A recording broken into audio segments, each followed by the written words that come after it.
Another day, another exciting story. Today, we're diving into November 22, 1963, where a teacher named Jake travels back in time to stop JFK's assassination. But things don't go as planned. History itself seems to fight back. So sit back, relax, and let's get into the recap. Episode 1 opens with an old man named Harry speaking directly to a camera about Halloween 1960. He starts by sharing warm memories about candy, mentioning how he loved Zagnut bars and his sister loved Baby Ruth bars. His story quickly turns dark as he reveals how his father brutally murdered his family with a hammer. Harry is a student in Jake Epping's night writing class, where Jake warmly praises his honest story and promises to write him a letter of recommendation for a promotion at the school where Harry works. Jake visits Al's Diner, a local greasy spoon known for its mysteriously low-priced burgers. His ex-wife Christy arrives with divorce papers to sign. They share meaningful glances and discuss their past. Jake mentions missing his father's death while on a plane to see her, and she expresses fondness for his writing, which has stalled. After Christy leaves, Al suddenly appears completely different, older, with gray hair and a beard, wearing different clothes, and coughing blood into a napkin. Jake helps the sick Al home, where he sees a framed photo of young Al in the army with his buddies. The next day, Jake teaches his class, showing students a graphic video about shock therapy victims. A student distracts the class with a video of a bird dancing to I Love It by Icona Pop, promising to send it to Jake later. After class, Jake returns to Al's Diner, where Al reveals a secret doorway. When Jake walks through it, he finds himself in 1960 Maine, complete with milkmen, children playing baseball, and cars straight out of Greece. A strange man tells Jake he shouldn't be here before Jake rushes back to the present. Al explains the time portal's rules. It always leads to October 21, 1960. Only 2 minutes pass in the present no matter how long someone stays in the past, and each new trip erases what happened in previous visits. Al wants Jake to prevent President Kennedy's assassination in 1963, believing this would save Robert Kennedy from his 1968 assassination and prevent the Vietnam War escalation under President Johnson. To prove the past can change, Al has Jake carve JFK in a tree in 1960. When Jake returns, the carving exists in the present. After attending his night class graduation ceremony and having an unpleasant interaction with a bitter school employee named Alice, Jake returns to Al.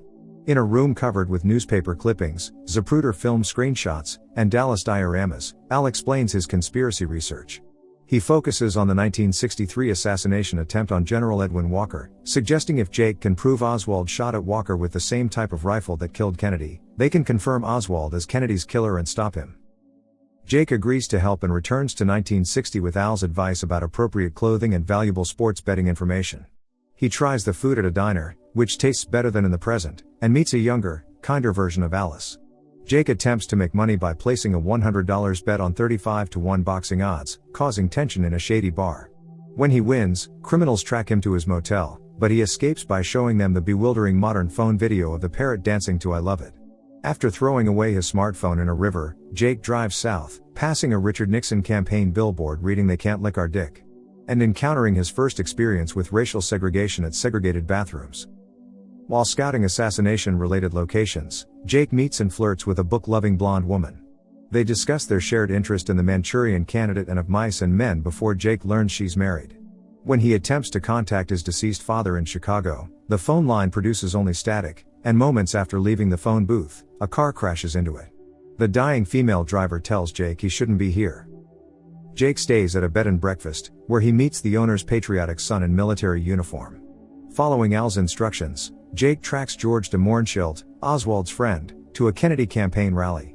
While trying to escape security, Jake encounters a nightmarish room filled with cockroaches and red siren lights before being caught by Kennedy's guards.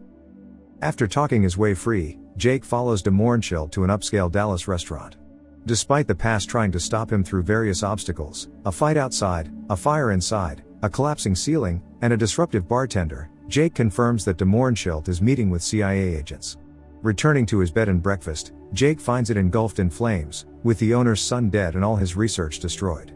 After witnessing this tragedy, Jake decides that one small historical change might be justified by a larger positive one. He travels to Humboldt, Kentucky to observe young Harry and his father, who will later become a murderer.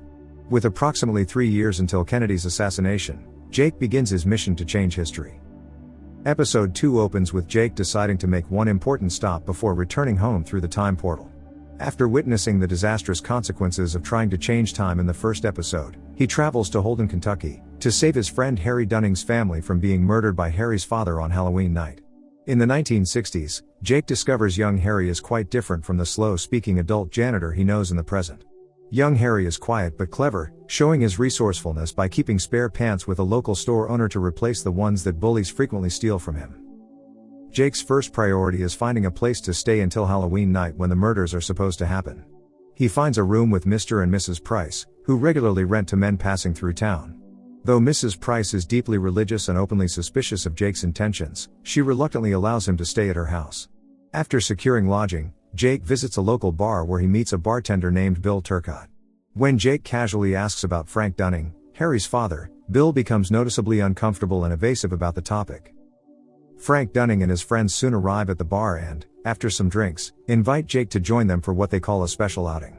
They drive Jake to an empty slaughterhouse, leading him through various dark and unsettling rooms before reaching their destination, the kill floor. There, Frank decides to test Jake's character by challenging him to kill a cow with a sledgehammer, saying he wants to see if Jake has what it takes to be one of them, struggling in the dirt. When Jake firmly refuses to kill the animal, Frank demonstrates his own brutality by killing the cow himself using the sledgehammer with disturbing efficiency. Realizing he needs a different strategy to save the Dunning family after witnessing Frank's violent nature, Jake devises a clever plan. He creates a fake contest and informs Frank's family they've won an all-expenses-paid Halloween vacation, hoping to get the mother and children safely away from the house before Frank can carry out his deadly plans. While waiting to see if his plan succeeds, Jake spends a thought-provoking evening with the Prices. Mr. Price shares detailed stories about his war service and receiving the Bronze Star, though he humbly dismisses any notion of being a war hero. He leaves Jake with the haunting words that killing a person can never be considered a brave act. Jake's well-intentioned vacation plan falls apart when Frank unexpectedly appears at the Price's house. Frank forcefully takes Jake to his butcher's shop, where Jake sees Frank's wife bearing the obvious signs of domestic abuse with a fresh black eye. Frank proceeds to severely beat Jake and throws him out of the shop. This violent encounter convinces Jake that more drastic measures are necessary, leading him to immediately purchase a gun for protection. On Halloween morning, Jake experiences how time itself fights back against his plans to change history. He wakes up with devastating food poisoning, reminiscent of how Al developed cancer when time pushed back against his own attempts to alter events. Despite his severe illness, Jake positions himself in the bushes outside the Dunning house to wait for Frank. Instead of Frank, he encounters Bill the bartender, who arrives carrying a knife. In an emotional revelation, Bill shares that Frank murdered his sister 12 years ago, explaining his earlier discomfort when discussing Frank. While Jake and Bill are locked in their tense standoff, they hear terrifying screams from inside the house. Frank has secretly entered through the back door, armed with his sledgehammer, and is about to attack his wife. Jake manages to shoot Frank, but surprisingly, the bullet hardly slows him down, and they end up in a violent struggle on the ground. Young Harry appears at this crucial moment but, instead of giving his father the dropped sledgehammer as recorded in history, he runs away with it. This unexpected change gives Jake the opportunity to strangle Frank to death with a rope, all while Bill watches the entire scene unfold. After the deadly confrontation, Jake quickly flees Holden, having a brief but meaningful encounter with Mrs. Price, who solemnly warns him that God will be his final judge. While attempting to wash Frank's blood off his hands at a street faucet, Jake is suddenly confronted by Bill, who has followed him. Bill holds Jake at gunpoint and reveals a newspaper clipping about Kennedy's assassination, demanding to know the truth about who Jake really is and why he has this future article. Episode 3 opens with Jake continuing his mission to prevent JFK's assassination, now accompanied by Bill the bartender as his unexpected partner. Bill joined after discovering Jake's newspaper clipping about Kennedy's future assassination and surprisingly accepts Jake's explanation about being from the future without much resistance. During their first night at a motel on the journey to Dallas, Jake experiences a violent nightmare about Frank murdering the Dunning family. In his sleep-induced terror, he physically attacks Bill, screaming "I killed you," before finally regaining his senses. Upon reaching Dallas, Jake carefully shows Bill all the significant locations connected to Kennedy's future assassination, including the book depository where Oswald will supposedly shoot from and the mysterious grassy knoll where another potential shooter might be positioned. Their immediate mission is to confirm whether Lee Harvey Oswald attempts to assassinate General Walker, as this could prove the existence of a larger conspiracy behind Kennedy's death. To establish a credible cover while waiting for Oswald, Jake applies for a teaching position at Jody High School located outside Dallas. During his interview with Principal Simmons, Jake masterfully handles a challenging question about whether The Catcher in the Rye should be included in the school library. Though Jake's eloquent defense of literature impresses the principal, the book remains banned. Ms. Mimi, the principal's black secretary who cleverly devised the interview question, helps Jake navigate his new position. Jake and Bill celebrate his new employment at a Dallas strip club, where they have an unexpected encounter with the owner, Jack Ruby, the man who will eventually shoot Oswald. When an intoxicated Bill nearly exposes their secret mission, they make a hasty retreat.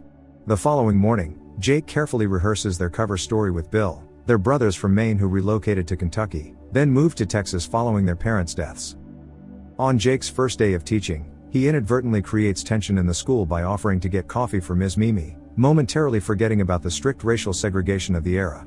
The narrative then makes a dramatic leap forward 2 years to 1962, where Jake is enthusiastically teaching Edgar Allan Poe to his engaged students. Ms. Mimi introduces him to Sadie Dunhill, whom Jake recognizes as the woman he briefly met in 1960 when she was married. Now single, Sadie catches Jake's attention again when Principal Simmons asks them to co-chaperone an upcoming school dance. Jake and Bill begin their surveillance operation of Oswald's future residence, renting the apartment next door despite constant conflicts with their racist and homophobic neighbor Raphael.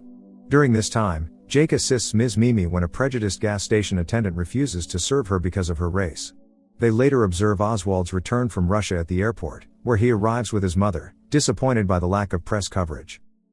Before the school dance, Jake and Bill receive surveillance equipment from an enthusiastic Walker supporter, using the cover story that they needed to spy on Jake's fictional estranged wife.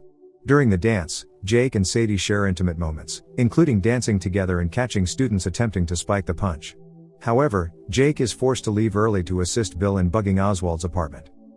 While carefully placing recording devices throughout Oswald's apartment, they face a near disaster when Oswald and his Russian wife Marina arrive unexpectedly. Forced to hide in a closet, they eventually escape through dusty air vents after Bill's terrified scream alerts Oswald to their presence. This incident causes Jake to miss the remainder of the dance, disappointing Sadie. The following day, both Sadie and Ms. Mimi express their deep disappointment in Jake's behavior. While reviewing the surveillance tapes, they hear George de Mohrenschildt, the suspected CIA contact, speaking with Oswald in Russian. Jake leaves to retrieve a Russian-English dictionary from the school library but returns to find Bill severely beaten and their expensive surveillance equipment destroyed by their vindictive neighbor Raphael. Jake later makes a heartfelt apology to Sadie in the school hallway. She responds by kissing him and inviting him to dinner the following weekend, though she sternly warns him not to disappoint her again.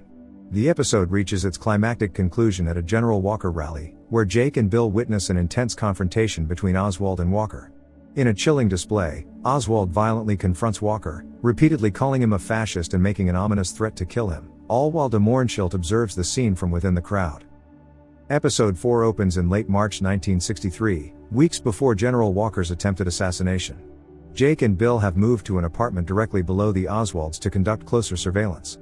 The episode begins with them observing Lee meticulously timing himself assembling a rifle in his yard, practicing like he's back in the Marines. They watch as Lee poses for the now infamous backyard photo with Marina while George de Mohrenschildt looks on. When George questions Lee about why he needs such a rifle, Lee boldly declares he's going to hunt fascists. Marina simply laughs at him, saying he looks ridiculous. At school, Jake discovers Sadie playing piano alone in a music classroom and shares an intimate moment with her. He accidentally reveals his knowledge of future music by playing I Saw Her Standing There by the Beatles, which Sadie innocently assumes he composed himself. Their romantic moment is interrupted when Principal Deke Simmons catches them and pulls Jake aside for a stern conversation about discretion and their roles as educational role models, particularly emphasizing Sadie's position as a role model for female students.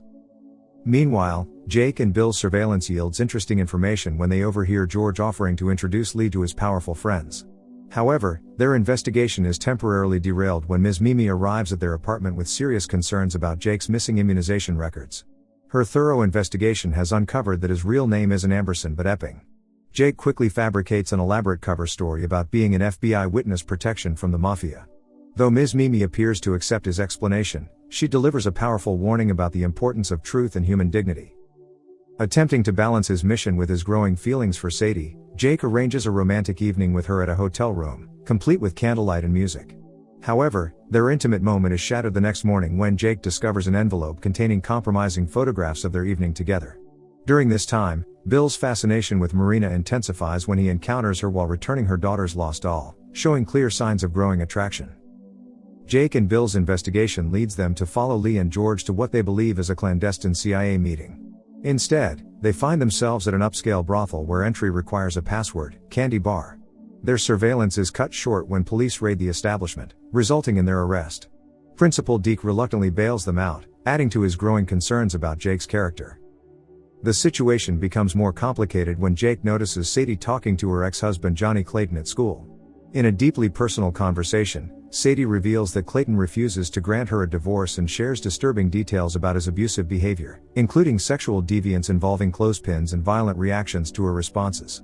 Later, while Jake is following George to another meeting, Johnny confronts him and admits he was responsible for the hotel photographs, intended as a warning.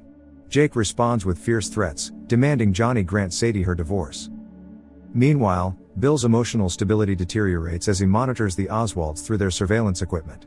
He becomes increasingly distressed as he listens to Lee giving Marina a family photo for safekeeping in case something happens, followed by sounds of their intimate moments and subsequent domestic violence. When Bill later finds Marina outside nursing bruises from Lee's abuse, he offers her comfort and a cigarette, deepening his emotional connection to her. The situation at school grows more complex as Ms. Mimi mysteriously falls ill and her replacement appears less tolerant of Jake and Sadie's relationship. Jake attempts to maintain stability by apologizing to Bill for their disagreements about intervening in the Oswalds' domestic situation, acknowledging the crucial role Bill plays in their mission. The episode reaches its climactic conclusion when Sadie makes an unexpected visit to Jake's house in Jody, bringing baked goods and a heartfelt love note. While searching the empty house for Jake, she notices a shadowy figure, the yellow card man, quietly leaving the premises. Her discovery of Jake's tape recorder leads to a shocking revelation when she plays it and hears Lee and Marina speaking in Russian. Jake's arrival coincides with this discovery, leading to Sadie's frightened question about his true identity, threatening to unravel his carefully constructed facade. Episode 5 opens with Jake arriving home to find Sadie listening to the recordings of the Oswalds speaking Russian. Distraught and crying, she accuses Jake of being a liar and runs away, ignoring his attempts to explain. Inside, Jake discovers her abandoned casserole and "I love you" note, which he angrily throws into the trash. The scene reflects back to 2016, where Jake once taught his class about Homer's Odyssey, asking why Odysseus wouldn't stay with Calypso instead of returning to Ithaca. He had also asked his students what they would do with a time machine, receiving violent answers about killing historical figures. At school, Principal Simmons fires Jake after Sadie reveals the existence of the Russian recordings, citing the morality clause in his contract. Despite the recent brothel incident and suspicious circumstances, only Ms. Mimi continues to believe in Jake's good character, remembering how he helped her during times of racial discrimination. Meanwhile, Jake and Bill meticulously prepare for the upcoming Walker assassination attempt. They know Walker will be shot through his window while at his desk, sustaining only minor shrapnel wounds. Doesn't matter why he shoots. All that matters is if he shoots. And that the nearby church service ending at 9 p.m. will provide perfect cover for the shooter's escape. Jake's carefully laid plans are suddenly disrupted by a threatening phone call from Johnny Clayton, who has taken Sadie hostage. Without hesitation, Jake abandons the crucial Walker surveillance plan, leaving Bill in charge while he rushes to Sadie's house. Upon arrival, he finds Johnny holding a bloodied Sadie at gunpoint in the kitchen. Johnny launches into a disturbing monologue about marriage and compromise, explaining that while he accepted Sadie's temporary departure to find herself, he couldn't tolerate her staining herself with an affair. As a door-to-door bleach salesman, Johnny attempts to force Jake to drink bleach as punishment, insisting he knows how to clean stains. During the intense standoff, Sadie creates a distraction by knocking over a bowl of apples, allowing Jake to secretly slide a glass shard toward himself. Sadie begins psychologically tormenting Johnny by revealing traumatic details about his grandmother, clearly striking a nerve. Just as Jake reaches for the glass shard, their moment is interrupted by students arriving with Sadie's spring raffle prize basket, destroying his opportunity to attack. Simultaneously, Bill visits Marina and shares a personal moment by showing her a photograph of his sister, murdered by Frank Dunning. Their interaction is cut short when Lee returns, offering Bill a Karl Marx book to read. At Sadie's house, the situation escalates when Jake throws bleach in Johnny's face rather than drinking it. As Johnny fires his gun blindly around the room, Jake and Sadie take cover behind a couch. Using quick thinking, Jake throws his watch as a distraction before striking Johnny with a fire poker. The confrontation ends when Sadie grabs Johnny's dropped gun and delivers the fatal shot. Sadie is immediately rushed to the hospital in critical condition, with Jake frustrated by the limitations of 1960s medical care. Deke arrives to help Jake avoid immediate police questioning, enabling him to stay with Sadie. While Jake remains at the hospital, Bill follows Lee, who tells Marina he's going to the library. During his surveillance of Walker's office. Bill becomes distracted when he believes he sees his dead sister in the church crowd. While pursuing this apparition, which turns out to be the past's attempt to prevent changes to history, the shooting occurs, and Bill fails to identify the shooter. At the hospital, Jake provides his statement to the police, who accept his version of events after he honestly admits feeling satisfaction in killing Johnny. Later, Jake witnesses General Walker arrive with his gunshot wound. When he contacts Bill, his partner emotionally confesses to failing their mission, explaining that he held on to hope about his sister being alive since her body was never recovered. The doctor updates Jake about Sadie's condition, explaining that while she will survive, she will carry a permanent facial scar from her injuries. In a pivotal moment, Jake decides to reveal the complete truth to Sadie about being from the future, while asserting that everything else about himself is genuine, including his love for her and his background as an English teacher for Maine. He shares his time-traveling mission. When Sadie remarks that this seems rather sudden since they've just truly met, Jake responds with a simple, "Well, it's good to meet you." Episode 6 opens 6 months after Johnny Clayton's death. On October 16, 1963, Lee Harvey Oswald interviews and secures a job at the Dallas Book Depository, the building from which he will allegedly shoot President Kennedy. Outside, an FBI agent confronts him about his recent suspicious travels and pointedly mentions Marina's new address. Lee visits Marina at her friend's house to share news of his job, but she refuses to return home, explaining she needs to be surrounded by kind people after his abuse. When she asks if he loves her, he coldly responds that they're married. Jake arrives at Bill's apartment to find him depressed on the couch, bitter that Jake spends all his time caring for Sadie instead of focusing on their mission. They observe George de Mohrenschildt visiting Oswald to discuss General Walker's shooting. Though Lee dismissively laughs off the incident, Jake remains convinced Lee was the shooter, leading to another heated argument with Bill about whether their presence has already altered the course of history. At home, Jake finds Sadie playing cards with Principal Deke, who strongly urges Jake to marry her before leaving for school. Afterward, Sadie lightheartedly asks Jake about the future of pantyhose while preparing for her final facial surgery scheduled for the next day. At school, Ms. Mimi shares devastating news with Jake. She has terminal cancer with a tumor the size of a lemon. She makes 2 heartfelt requests: that Jake be a friend to Deke and marry Sadie, revealing that she and Deke wasted years living parallel lives without truly being together. Needing money for Sadie's expensive surgery, Jake risks placing another underground bet. Meanwhile, he discovers Bill has infiltrated Oswald's inner circle, attending a party at his apartment where he's become friends with everyone. During their heated argument about Bill's involvement, they accidentally knock over a lamp, exposing a hidden surveillance bug. This discovery sends Lee into a violent rage about FBI surveillance and government interference. Do you know? Do you know? Because I do. This is a bug.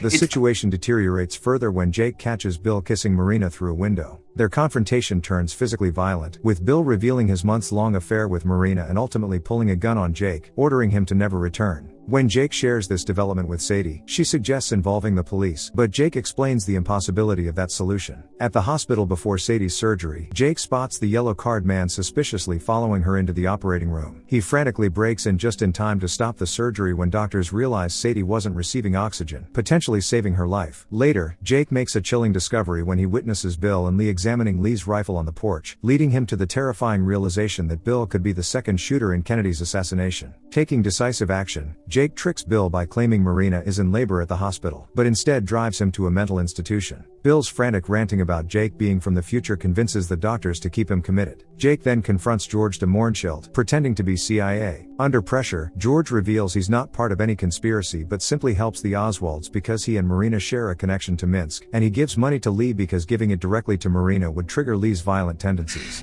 She has no money. I can't give it to her directly. In a moment of clarity and commitment, Jake calls Sadie from a phone booth, proposing marriage and asking her to return to the future with him. However, before hearing her answer, he's confronted by an angry bookie who discovered that Jake and Bill had placed identical bets across various locations in town. The bookie's men administer a savage beating, leaving Jake unconscious and severely injured in an alley. The episode reaches its dramatic conclusion with Jake in the hospital, drifting between consciousness and hallucinating both Sadie and his ex-wife Christy declaring their love for him. The final scene shows a worried Sadie informing the doctor that Jake doesn't recognize her, to which the doctor explains he's suffered a serious traumatic head injury requiring an undefined period of recovery, leaving their future together uncertain.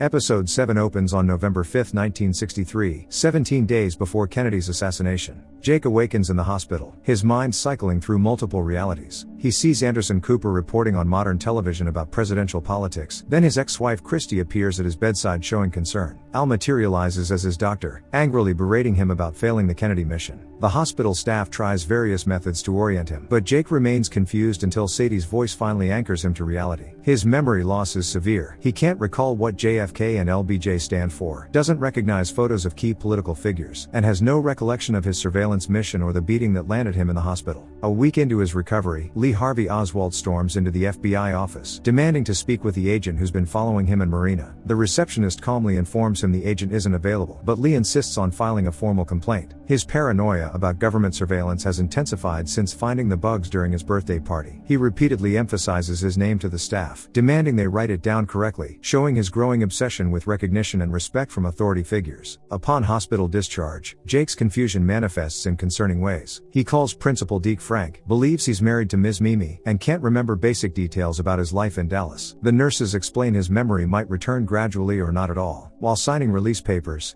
Jake suddenly remembers committing Bill to the mental hospital, the one clear memory breaking through his fog. This leads Jake and Sadie to visit the asylum, a nightmarish facility where they're warned not to make eye contact with patients or laugh at their behavior. But I'm here now.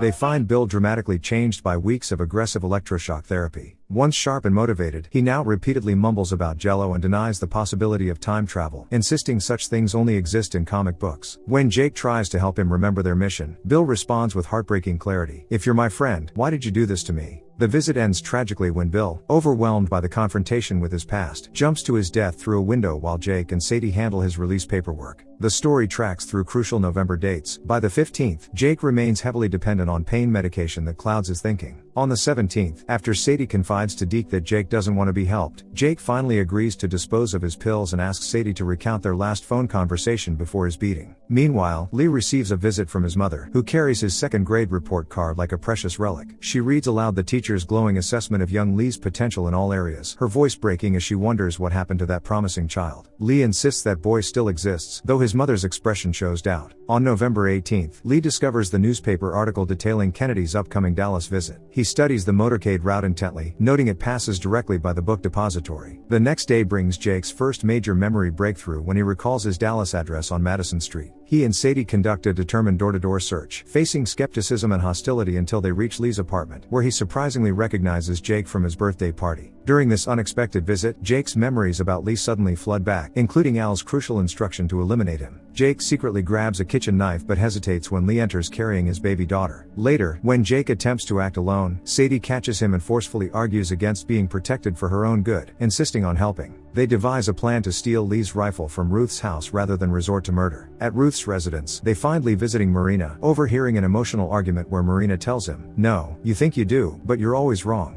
Despite Sadie's charming performance convincing Ruth to let them search the garage for a package, they fail to locate the rifle. The night before the assassination, Jake and Sadie stake out the Dallas Plaza. Jake experiences an intense vision of the yellow card man, who reveals himself as a tormented time traveler eternally trying to prevent his daughter's drowning. He warns Jake about the devastating cycle of attempting to change fixed points in history, describing his own endless loop of watching his daughter die despite countless attempts to save her. On the fateful morning of November 22nd, Jake and Sadie wake at 8:30 a.m. to find their car sabotaged by the past's resistance to change. Marina makes one final attempt to alter history, begging Lee to spend the morning at the zoo with his family. He firmly declines, stating he has an important job to complete. While Jake and Sadie desperately work to hotwire another vehicle, Lee arrives at the book depository at precisely 9 a.m. His co-worker enthusiastically discusses the upcoming presidential motorcade, but Lee maintains he'll continue working. The episode ends with Lee methodically arranging his position on the upper floor, carefully loading his rifle,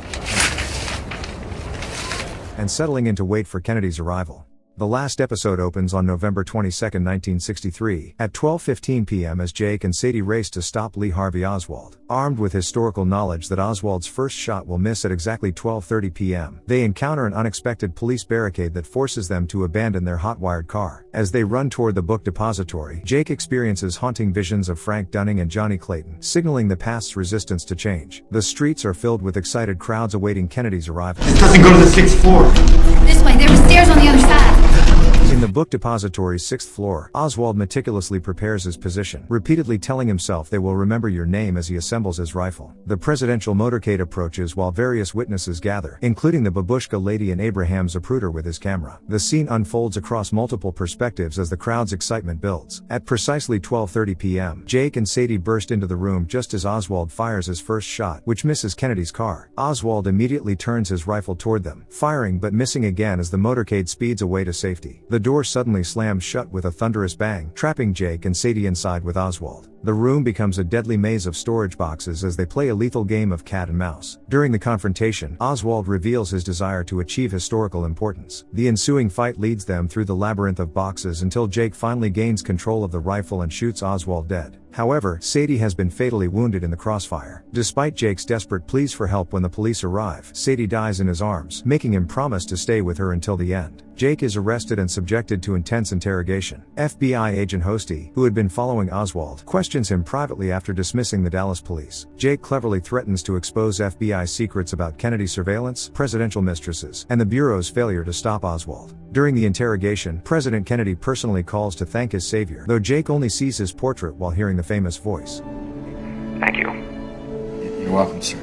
Agent Hosty drives Jake to the bus station, where he experiences another vision, Sadie reading from here to eternity, exactly as he first met her. Returning through the rabbit hole to 2016, Jake discovers a nightmarish world. Al's diner is reduced to rubble, and the streets are filled with violence and chaos. He fights off bandits before encountering a dramatically changed Harry Dunning, who lives in an underground shelter. Harry reveals the altered timeline. Kennedy served 2 full terms but was followed by segregationist George Wallace. Kennedy's refugee camps, established in response to widespread bombings, became sites of unspeakable horrors. The civil rights movement collapsed, and the world descended into chaos. Realizing the catastrophic consequences of his actions, Jake returns to 1960 to reset the timeline. During his arrival, he notices something previously missed, Sadie sitting in a passing car. He follows her into the diner, despite his disheveled appearance from the apocalyptic future. The yellow card man appears, warning that pursuing Sadie will create an endless loop where she inevitably dies. Jake argues passionately that loving Sadie is his true purpose, more important than saving Kennedy, but the yellow card man remains adamant about the consequences. When Sadie approaches him in the diner, Jake makes the heartbreaking choice to turn her away, telling her he made a mistake. This decision preserves the original timeline, and Jake returns to a restored 2016. His students notice his changed demeanor, and when Harry visits to thank him for a recommendation letter, Jake breaks down, apologizing for not preventing the tragedies in Harry's life. Harry consoles him, insisting Jake is a good man. Discovering that Sadie is being honored as Texas Woman of the Year in Jody, Jake attends the ceremony. Elderly Sadie delivers a moving speech about her teaching career, quoting the poem from Deke's desk, "We did not ask for this room, or this music, but because we are here, let us dance." Her former students share stories about how she changed their lives through small acts of kindness and dedication. The series concludes poignantly as Jake approaches Sadie after her speech, requesting a dance. When he asks if she's had a good life, she admits to struggles but confirms her overall happiness. Neither recognizing the other from another timeline, they share one final dance in the gymnasium. That's it for today's recap. Like, comment, and subscribe, and check out my other videos right here. Thanks for watching, and see you next time.